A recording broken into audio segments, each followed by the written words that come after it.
영국의 자랑스러워하고 명문으로 여기는 이튼 칼리지는 1440년에 헨리 6세 왕에 의해서 시작된 그런 고등학교입니다. 공부만 강조하지 않고 공동체성을 강조하고, 그러하다 보니 어느 과목보다도 체육 시간을 귀하게 여기고, 또 날마다 축구 시간을 갖게 하고, 또 주말이면 하루에 2번씩 축구 경기를 하게 하고, 이처럼 서로를 배려하고 서로를 알아가는 그런 일을 강조하며 10대의 시절을 보내게 하는 그런 학교로 알려져 있습니다. 영국의 역대 총리를 지낸 인물들 중에 무려 19명이 이튼 칼리지 출신입니다. 지금 영국의 여왕의 가문의 찰스 황태자라든지 또 그의 다이애나를 통해서 태어난 두 아들들 다 이튼 칼리지 출신들입니다. 자료에 보면 어느 해 졸업식에서 교장 선생님이 학생들과 또 거기 하객들에게 언론 앞에 이런 말을 한 것이 전해집니다. 우리 이튼 칼리지는 자신이 출세하거나 자신만이 잘 되기를 바라는 사람을 원하지 않습니다. 주변 사람을 위하고 사회나 나라가 어려울 때 먼저 달려가서 선두에 설 줄 아는 사람으로 자라나기를 원합니다. 영국의 BBC 방송이 이 이튼 칼리지를 소개하면서 이튼 칼리지 학생들은 입학할 때부터 자기 자신들이 나라를 이끌어 나가야 할 사람이라는 구별된 의식을 가지고 있다. 이렇게 이튼 칼리지 고등학생들의 의식 세계를 분석한 그런 내용들을 접하게 됩니다. 실제 이 학교 학생들은 1, 2차 세계대전이 일어났을 때에 교실에서 공부하는 것을 멈추고 자원 입대해서 전쟁에 나아간 학생들의 수가 적지 않고, 그렇게 1, 2차 세계대전에 죽은 이튼 칼리지 학생들, 전사한 학생들의 수만도 2,000명이 넘는다고 그럽니다. 어느 해에는 학생들의 70% 이상이 다 전쟁에 나가서 전사하는, 나라가 우선이다, 그런 의식을 가진 이들이 배출되었고 지금도 그렇게 자리매김하고 있습니다. 원래는 나라 안에 명석하고 사회의식이 투철하지만 가난해서 더 이상 공부할 여건의 혜택을 받지 못하는 이들을 왕이 제도로 받아들여줘서 나라의 일꾼을 키운다, 이렇게 시작한 학교였지만 어느 때부터인가는 가진 자들의 후손들이 많이 들어가는 학교가 됐고, 지금은 그 비율을 2대8로 하고, 지금은 세계에도 유학생들을 받아들여서 우리 한국 학생들도 경쟁해서 입학할 준비 조건, 자격이 되면 이튼 칼리지에 유학할 수 있는 그런 시대가 열렸다고 그럽니다. 저들은 자긍심과 국가관과 사명감을 우선시하는 그런 교학 이념을 강조해 오고 있습니다. 저들이 강조하는 교훈 몇 가지를 보면, 첫째는 남의 약점을 이용하지 마라. 또 하나는 비굴한 사람이 되지 마라. 세 번째는 약자를 깔보지 마라. 네 번째는 항상 상대방을 배려하라. 또 하나는 잘난 척하지 말아라. 여섯 번째는 공적인 일에 용기 있게 나서라. 이런 가르침을 주고, 또 저들은 항상 마음에 약자를 위하여, 시민을 위하여, 나라를 위하여 이런 의식을 가지고 학교 생활과 그 이후의 사회생활을 이어가는 좋은 전통을 계승하고 있다는 것입니다. 무엇이 든 칼리지 출신들을 남다르게 만드는가 하고 질문해 보게 됩니다. 다음 주일은 맥주 감사절입니다. 우리 기독교 신앙의 전통은 절기 신앙 중심입니다. 하나님이 애굽에서 430년 노예 생활하던 백성들을 출애굽시키셨습니다. 모세를 바로 왕 앞에 보내셨습니다. 바로 왕의 마음은 점점 강팍해졌고 모세를 통하여 말씀하시는 하나님의 말씀을 받아들이려 하지 않았습니다. 자신들의 나라 경제의 중요한 이익을 감당하는 노동력인 이 노예 백성을 풀어놓아줄 이유가 없다는 것입니다. 출애굽기를 요즘도 계속 대하고 계시고 또 7월을 맞이하는 헐몬산 기도의 기간에도 남은 분량의 출애굽기를 날마다 일정하게 묵상해 가실 것입니다만은 그동안 지난 봄철부터 오래도록 조금씩 묵상해 오고 있는 이 출애굽기의 분량의 묵상 가운데 이미 접하신 3장 18절에 보면 우리가 우리 하나님 여호와께 제사를 드리려 한다. 바로 왕에게 가서 하나님께 제사하려고 하니 우리를 풀어놓아라 이렇게 말하라고 하셨습니다. 출애굽기 5장에도 보면 8절과 17절에 우리가 가서 우리 하나님께 제사를 드리자 한다 하는 소문을 바로 왕이 듣고 크게 화내는 장면이 나옵니다. 출애굽기 10장에는 메뚜기 재앙의 내용이 실려 있는데 그 메뚜기 재앙 앞에 바로 왕이 모세와 아론을 다시 불러서 묻습니다. 가서 너희의 하나님 여호와를 섬기라. 갈 자가 누구냐 이렇게 묻습니다. 누구가 가서 너희들의 신인 여호와를 섬기려고 하는 것이냐 하고 점점 심각해지는 재앙, 그 중에 메뚜기 재앙의 때에 질문합니다. 그때 하나님은 모세를 통해서 다시 대답하게 하셨습니다.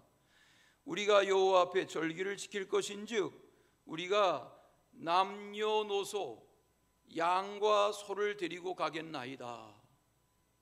이 말은 누구 몇몇만 가는 것이 아니라 하나님이 원하시는 것은 지금 노예 백성으로 살아가는 어른아이 남녀 누구나를 다 짐승을 이끌고 광야에 나가서 하나님께 제사하고 절기를 지키는 민족으로 삼으시려고 하신다 하고 대답하게 했습니다. 출애굽의 목적은 제사와 절기 지킴입니다. 제사를 드리는 민족, 절기를 지키는 민족으로 삼으시려고 출애굽시키신 것입니다. 물론 부르짖음이 상달된 건 맞지만 하나님은 저들에게 제사민족, 절기 지키는 민족으로 삼으시려고 광야로 끌어내신 것입니다. 우리가 아는 대로 이스라엘 사람들은 아브라함의 후손입니다. 아브라함에게 나타나신 하나님이 언약하셨고 그 하나님이 아브라함에게 하신 언약을 지켜가는 민족으로 말씀으로 이끌어가기 위해서 이러한 과정들을 거치게 하신 것입니다. 하나님은 광야에 나선 저들에게 모세를 시내산에 불러올리셔서 성막을 건설해라, 성막 건설을 명하셨습니다. 요즘 우리가 성막과 성물에 대하여 묵상해 가고 있는데 성막의 규모, 크기, 재료, 목적 하나님이 다 정하셔서 모세에게 말씀하신 거지요. 또 성막 안에 내부의 구조, 성막 안에 둘 성물들 무엇을 어떻게 무엇으로 만들어 어떤 목적으로 어디에 두라 하나님이 다 정하신 거죠. 여러분, 오늘 우리는 성막 시대 혹은 성전 시대가 아니지만 예배당 중심으로 사는 우리의 생활 중에 왜 이 예배당에 모여서 예배하게 하시나? 하나님은 이 집을 예배하는 집으로 삼으시려고 하신 것입니다. 이 집에서 예배하고, 이 집에서 기도하고, 이 집에서 찬송하고, 이 집에서 성찬을 행하고, 이 집에서 세례를 베풀고 이 집에서 성도들이 떡을 떼고 이 집에서 하나님의 말씀을 가르치고 배우고 이 집에서 우리가 우리의 후세들을 말씀으로 양육해 가는 것입니다. 하나님은 성막을 하나님이 만나주시는 장소로 구별하신 것처럼 하나님은 같은 재료로 지은 집이지만 이 집을 하나님의 집으로, 예배하는 집으로, 그래서 예배당으로 구별하시고 그런 목적으로 사용하기를 원하시는 것입니다. 출애굽기 23장 오늘 본문으로 두 곳을 읽으셨는데 신명기 말씀 말고 출애굽기 23장 그리고 신명기 16장을 따로 갈피하시고 앞뒤로 넘겨가며 오늘 말씀을 묵상해 보실 텐데 출애굽기 23장 17절을 보십시다. 거기 보시면 네 모든 남자는 매년 3번씩 주 여호와께 보일지니라. 누구께 보일지니라? 주 여호와께 보일지니라. 매년 몇 번씩? 3번씩. 여기 보이라 하는 말은 지키라는 말입니다. 또 모든 남자는 이라는 말은 모든 가족은 그런 말씀입니다. 자, 그러면 절기신앙의 교훈이 무엇입니까? 이제 오는 주일 우리가 맥추절로 지킬 것인데 이 맥추절은 무엇이며 절기는 무엇인가 하는 것입니다. 첫째는 반드시 절기를 지키라 그러셨습니다. 반드시 절기를 지키라. 무교절인 유월절, 또 77절인 맥추절, 초막절 혹은 수장절이라고 하는 추수감사절, 이 세 절기가 하나님이 정하신 세 절기입니다. 이 절기를 지켜도 그만, 안 지켜도 그만인 것이 아니라 반드시 지키라는 것입니다. 중국이나 대만이나 우리나라 사람들은 구정이나 추석을 꼭 지킵니다. 구정을 기다립니다. 물론 며느리들은 안 기다리지만 구정을 기다립니다. 추석을 기다립니다. 우리는 지금 코로나19로 인해서 지난해 추석을 고향에 못 가고 이번 구정도 고향에 못 가고 지낸 그런 어려운 재난의 시대를 지내고 있지만 춘절이라고 이름하는 중국 사람들의 구정은 땅이 크고 넓다 보니까 비행기로 가는 경우가 아닌 대중교통이나 기차로 이동하는 경우에는 기차 안에서 먹고 자면서 고향에 가기 위해서 며칠을 갑니다. 그리고 고향에 가서 구정을 지내고 다시 며칠을 기차 안에서 먹고 자며 다시 또 도시로 나아갑니다. 왜 그렇게 합니까? 그것이 조상 대대로 내려온 절기의식입니다. 하나님은 유대 민족에게 유월절을 지키라, 맥추절을 지키라, 또 추수감사절인 수장절, 초막절을 지키라, 이것을 매년 지키라, 이 세 절기를 반드시 지키라 이렇게 명령하셨습니다. 우리는 이 절기를 지켜야 함에도 불구하고 하나님이 지키라 하는 명령을 나중 백성들이 경홀히 여겼습니다.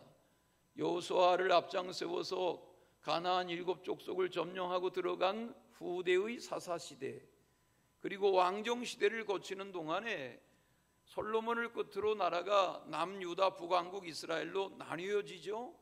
그런 이후에도 점점 세월이 지날수록 이 절기를 지키는 이유를 후대들에게 가르치지도 않았고 지키지도 않았습니다. 우리는 바벨론 포로를 겪은 이스라엘 역사를 아는데 바벨론 포로 시대가 왜 왔는가? 아수르가 강해서 아수르의 침략을 받았는가? 바벨론의 군대가 많고 강하기 때문에 바벨론에 점령을 당하고 포로로 끌려갔는가? 아닙니다. 우리가 구약 성경의 내용을 아시는 바대로 바벨론 포로 시대를 겪어야 했던 포로로 끌려간 이스라엘의 역사의 그 뿌리, 근원은 하나님을 예배하지 않았기 때문입니다. 하나님이 지키라 한 절기를 지키지 않았기 때문에 하나님 신앙에서 멀어졌고 무너져 갔습니다. 우상 숭배했습니다. 세상 번성이 다인 줄 알았습니다. 그때 하나님은 바벨론 포로에 붙여서 이스라엘 민족을 징치하신 것입니다. 역대하에 보면 30장 5절에 남유대 13대 왕이었던 히스기야 임금에 대한 이야기가 나옵니다. 거기 왕이 전국에 브엘세바에부터 단까지라는 말은 백두산부터 한라산까지란 말입니다. 전국의 공포에서 파발꾼들을 보냈습니다. 여기 구파발이 그런 곳이었잖아요. 중국의 사신들이 여기서 말을 타고 출발하는, 그래서 구파발이라 한 것처럼 성경에 파발꾼이란 말이 나오는데, 파발꾼들이 말을 타고 왕의 명령을 가지고 전국 각처에 가서 너희들 유월절을 지키고 절기를 지키라고 왕이 명하신다. 예루살렘에 올라와서 절기를 지키라고 하신다. 이렇게 하나님의 말씀을 회복하기 위해서 절기 지키는 일을 히스기야 임금이 방백들과 협의하고 파발꾼들을 전국 각처에 보내서 유월절 회복운동을 벌이는 장면이 거기 역대하 30장에 나옵니다. 그런데 그 파발꾼들, 보발꾼들이 에브라임과 므낫세 지방 각 성읍을 거쳐서 스불론이라는 땅에까지 가서 왕의 명이다, 예루살렘에 올라가서 유월절을 지키라 하신다, 이렇게 말할 때 그 말을 조롱하고 비웃었다 그랬어요. 조롱하고 비웃었다. 잘 들어보십시오. 여러분, 오늘날 하나님의 말씀을 또 하나님의 몸된 그리스도의 몸된 교회의 사역에 대하여 비웃거나 조롱하는 분이 없으시기를 바랍니다. 작은 개척교회 상가 교인 5명이 모이는 교회 사역이라도 하나님의 일을 하는 것을 비웃거나 조롱하지 않으실 수 있기를 바랍니다. 왜? 하나님은 그 조롱하고 비우는 자들을 주목하셨습니다. 역대하 30장 10절에 보면 그런 내용이 나옵니다. 오늘날도 마찬가지입니다. 그렇게 하나님의 명을 따라 히스기야 왕이 전하는 유월절 회복운동을 조롱하고 비웃는 이들이 있었는가 하면, 말씀을 차근차근 읽다 보면 반면에 스스로 겸손한 마음으로 예루살렘에 이르러 유월절을 지킨 무리들이 있었습니다. 또 마음에 하나님이 감동을 주셔서 마음의 감동을 받은 무리들이 왕과 방백에 의한 명령을 한 마음으로 준행했다, 그런 내용이 나옵니다.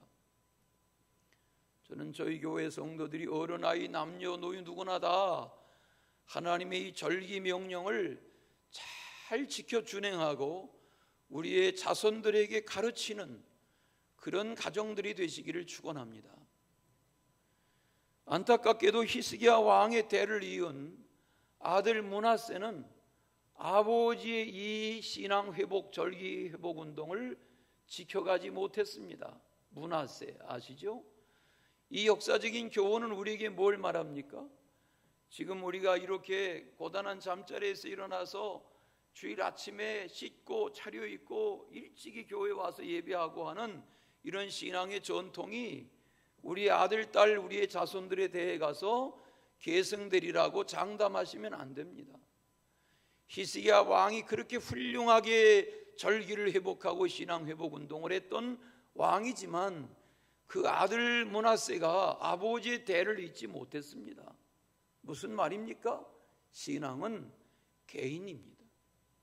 철저하게 자기 신앙을, 우리는 그래서 어린 아이들을 데리고 와서 가르치는 것입니다.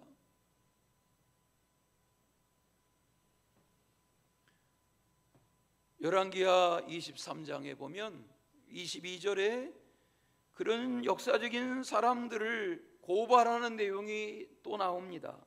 열왕기하 23장 23절에 보니까 남유다의 임금이었던 요시야라는 임금을 아시죠? 요시야라는 임금을 아시나요? 그 요시야라는 임금이 예루살렘에서 여호와 앞에서 유월절을 지켰더라. 그런 말씀이 나옵니다. 다른 선대의 왕들이 유월절은 무슨 유월절, 방백과 백성들이 유월절은 무슨 유월절 그럴 때 유월절을 지키는 왕이 있었다는 것입니다. 저는 저희 교회 성도들이 절기를 잘 지키고 절기를 자녀들에게 설명해 주는, 제가 어제도 주일을 준비하면서 우리 전도사님에게 말했습니다. 교회 학교 요즘 통합예배 하는데 청소년부 다 맥주절 절기 헌금 봉투 나누어주고 설명해라, 가르쳐라. 왜 맥주절을 지켜야 합니까? 라고 물으면 맥주절을 설명해주고 가르쳐 주어라, 그렇게 부탁했습니다.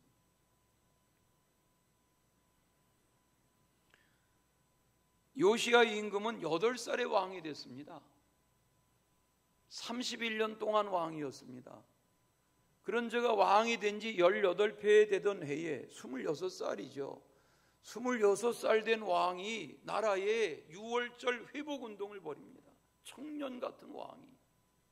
왜? 말씀을 찾아 읽으면서 하나님의 명이 이것이구나, 그리고 말씀 회복을 시작하는 것을 봅니다. 느헤미야서에도 보면 8장에 바벨론에서 귀환해서 예루살렘 성전을, 스룹바벨 성전을 지었지만 성곽을 공사하지 못했던 저들 중에 나아간 느헤미야가 50일 만에 성곽 공사를 마치고 학사에스라를 수문학 광장에 세워서 말씀을 낭독하고 절기를 회복하며 회복운동을 벌이는 장면이 느헤미야 8장에 나옵니다. 신앙생활이란 이처럼 절기를 회복하는 생활입니다. 절기를 지키는 생활입니다. 이렇게 우리가 절기를 지키면서 맥주절 설교를 미리 하는 것은 맥주절이 무엇인지를 알아야 하니까. 이렇게 무슨 헌금 봉투를 드리면 이건 무슨 헌금 봉투야, 그리고 10,000원 넣어서 그냥 헌금하고 이런 식으로 하나님 앞에 커피값 드리듯 하지 마시고 절기를 배우고 가르치는, 절기를 지키는, 절기답게 지키는 그런 가정, 그런 임원, 그런 자녀 교육이 돼야 한단 말입니다.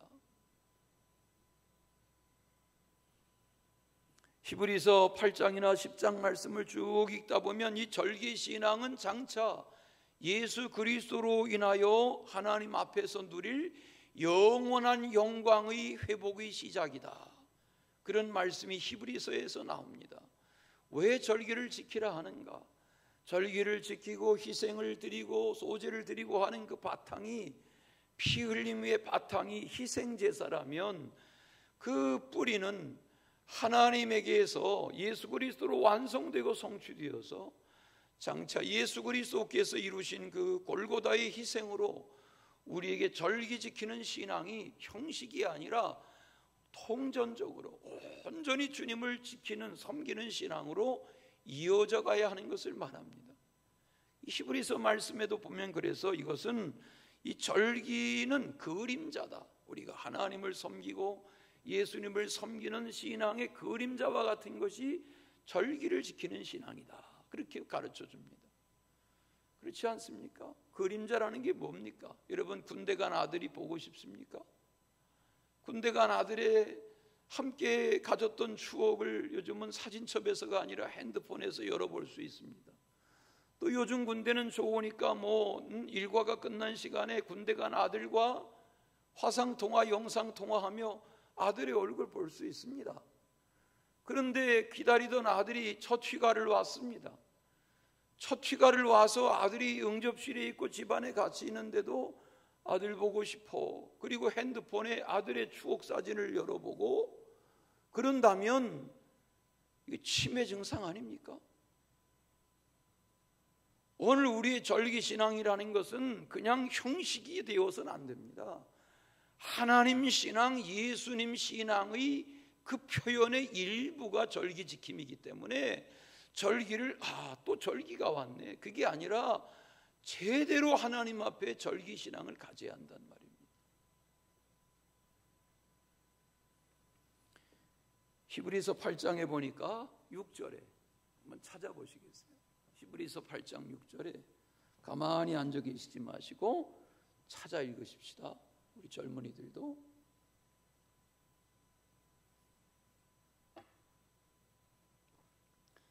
거기 히브리서 8장 6절에 보면 더 아름다운 직분, 더 좋은 약속, 더 좋은 언약의 중보자시라, 그런 표현이 나옵니다. 다 비교급으로 되어 있습니다. 더 아름다운 직분, 더 좋은 약속, 더 좋은 언약의 중보. 이게 무슨 말씀입니까?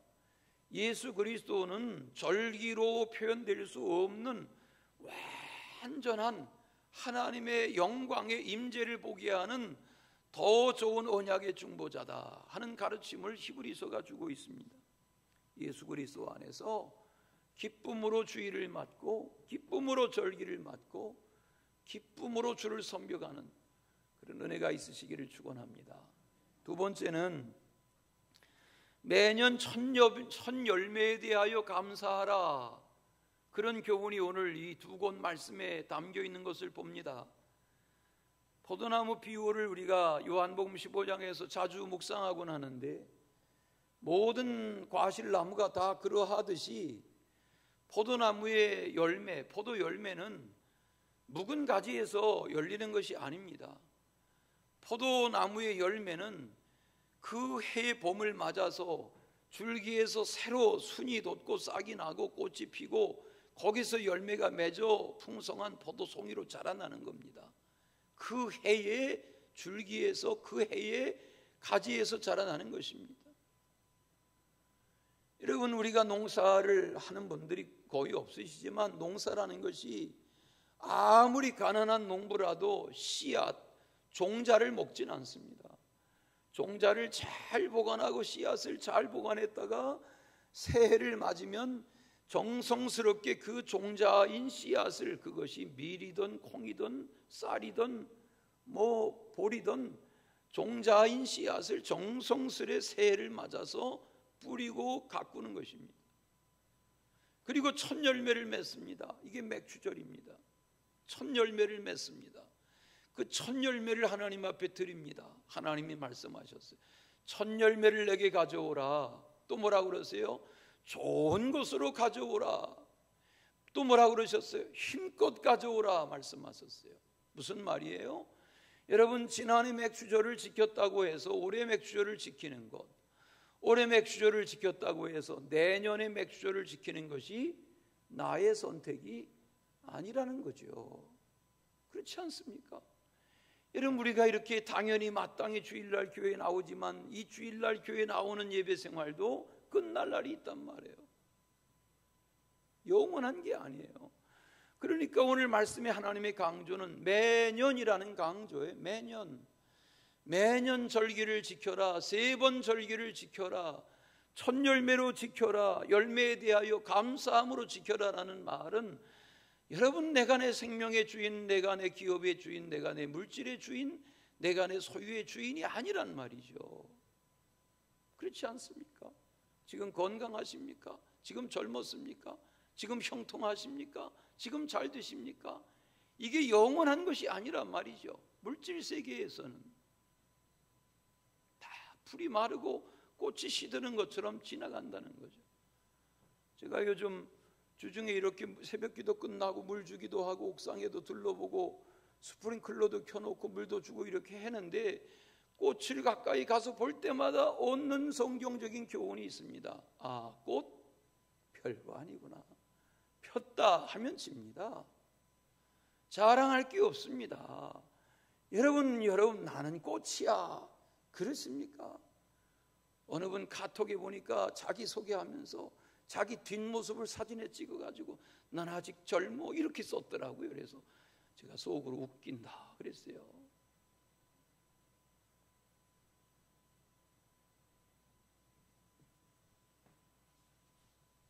부자라고 천년을 삽니까? 권력자라고 만년을 삽니까? 오늘 성경의 강조는 매년이라는 강조입니다. 매년.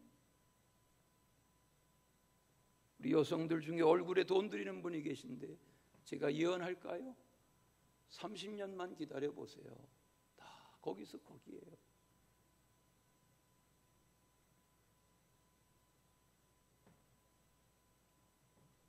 해마다 유월절을 지키라, 매년 지키라, 첫 열매로 지키라, 감사함으로 지키라는 말이에요. 작년까지는 맥주절을 대강대강 지켰었더라도 올해는 맥주절을 맥주절답게 지켜보시기 바랍니다. 아멘. 자녀들에게 가르치시기 바랍니다. 오늘 말씀 17절까지 읽었지만 출애굽기 23장 펼쳐가지고 계시면 19절을 보겠습니다. 출애굽기 23장 19절 보라, 거기 내 토지에서 처음 거둔 열매와 가장 좋은 것을 가져다가 너의 하나님 여호와의 전에 드릴지니라 그랬어요. 하나님 앞에 처음 거둔 거 가져와, 가장 좋은 것 가져와 하나님의 전에 드려. 누가 말씀하셨어요? 모세가? 아론이? 아니에요. 하나님이 그렇게 하라고 하셨어요. 그렇지 않습니까? 내 삶의 주인이 내가 아닙니다. 그러므로 하나님이 여기 매년 그렇게 하라는 말은 생각하면 은혜고 감사고 축복이고 간증이고 그러하기 때문에 그리하라는 것입니다. 살아있다는 것, 이만한 건강을 유지한다는 것, 이렇게 사회생활, 경제생활을 할 수 있다는 것 생각해보면 매년 절기 때마다 우리는 하나님 앞에 감사해야죠. 그렇지 않습니까? 이 코로나 영향으로 우리 교회에도 사업하는 분들 중에 사업이 완전히 멈추어서서 한 달 소득만큼도 1년 동안 벌 수 없는 그런 경제적인 마비 현상을 1년 반 겪는 가정도 계시잖아요. 지내놓고 보니까 내가 아이디어가 좋아서 이 사업을, 내가 밭물 세워서 이 사업을, 아니에요. 하나님이 주셔야 되는 거죠. 나는 그렇지 않아요. 그런 어리석음이, 교만이 어디 있어요. 병 들어보세요. 다 놓고 가는 거죠. 하박국서 3장에 보십시오. 외양간에 송아지를 누가 주는 것입니까? 포도나무, 감람나무, 종려나무 열매를 누가 주는 것입니까? 밭의 소출을 누가 주는 것입니까? 하박국 기자는 뭐라고 말합니까? 올해는 외양간이 비어있고 들판이 거둘 열매가 없고 감람나무, 포도나무 열매가 없을지라도 나는 그동안 그렇게 공급해 주셨던 여호와로 인하여 즐거워하고 여호와의 구원으로 인하여 기뻐하고 여호와로 인하여 힘을 삼는다. 이게 하박국의 신앙 아닙니까? 하박국이 읽다 보면 3장 19절에 주 여호와는 나의 힘이시로다 그랬어요. 주 여호와가 나의 힘이시로다. 은혜가 있으시기 바랍니다. 마지막은 받은 복을 따라 힘대로 드리라 그렇게 말씀하셨어요. 절기연금 드릴 때 마지못해 드리는 분들이 계시죠. 체면상 안 할 수는 없으니까 그렇게 하지 말라는 거예요. 하나님 앞에서. 그래서는 안 된다는 거예요. 하나님이 이렇게 가르치시잖아요. 신명기 16장도 찾아보세요. 17절에 각 사람이 내 하나님 여호와께서 주신 복을 따라 그 힘대로 드릴지니라 그랬어요. 주신 복이 있죠. 분복이죠. 힘대로가 뭐예요? 힘이 있을 때 하는 거죠.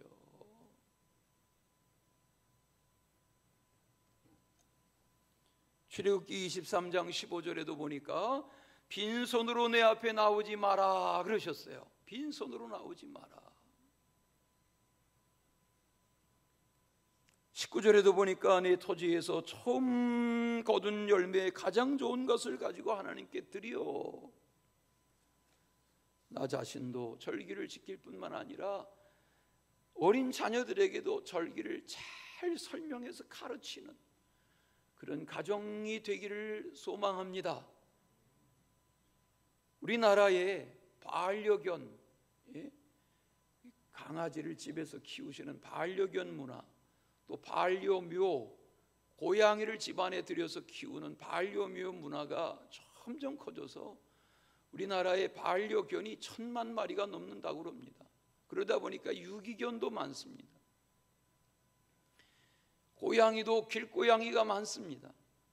우리 예배당에도 이 뒤에 담장에 여기 나무숲의 울타리에 저 귀퉁이에 거기다가 고양이 집을 마련하고 지난 겨울 내내 날마다 저녁이면 어머니와 딸이 와서 사료를 사다가 물을 갖다가 계속 날마다 둘러보고 이 길고양이에게 먹잇감을 마실 물을 제공하는 그런 모녀가 있습니다. 제가 말도 걸어봅니다. 여건을 봐서 전도도 해보려 합니다. 정말 동물 사랑하는 분들이죠. 그런데 여러분, 이 고양이와 개의 차이가 있답니다. 고양이는 10번 잘해주다가도 한 번 마음에 들지 않으면 고양이가 야옹 하고는 주인을 핥히고 물려고 달려듭니다. 고양이입니다. 그런데 강아지는요, 10번 잘못해주다가도 한 번 잘해주고 맛있는 거 주면 뒤집어집니다. 너무 좋아합니다. 주인에게 아주 환장합니다. 차이가 뭔가? 동물도 연구하는 학자들이 있는데요, 동물 심리학자들의 연구는 개는 감사할 줄을 아는데 고양이는 감사를 모른답니다. 그러니까 우리가 하는 말이 있죠. 이런 괭이 새끼 같은, 그러잖아요. 한 번만 잘해주면 강아지는 꼬리를 흔들고 드러눕습니다. 너무 주인에게 고마워합니다. 하나님의 공급 매년 생각하면, 맞아, 내 건강, 내 사업, 내 직장, 내 재물, 내 여건, 내 자녀, 내가 어떻게 하는 것 아니야. 매년 절기를 맞을 때마다 하나님 앞에 주신 것 힘껏 감사함으로 하나님 앞에, 그런 은혜가 있으시길 바랍니다. 절기 지키는 것 보면 그 사람의 믿음의 분량을 알 수 있습니다. 장로님이라고 더 합니까? 집사님이라고 못합니까? 아닙니다. 절기 지키는 것 보면 그 사람의 믿음의 분량을 알 수 있습니다. 복된 나날 되시기를 축원합니다. 사랑의 아버지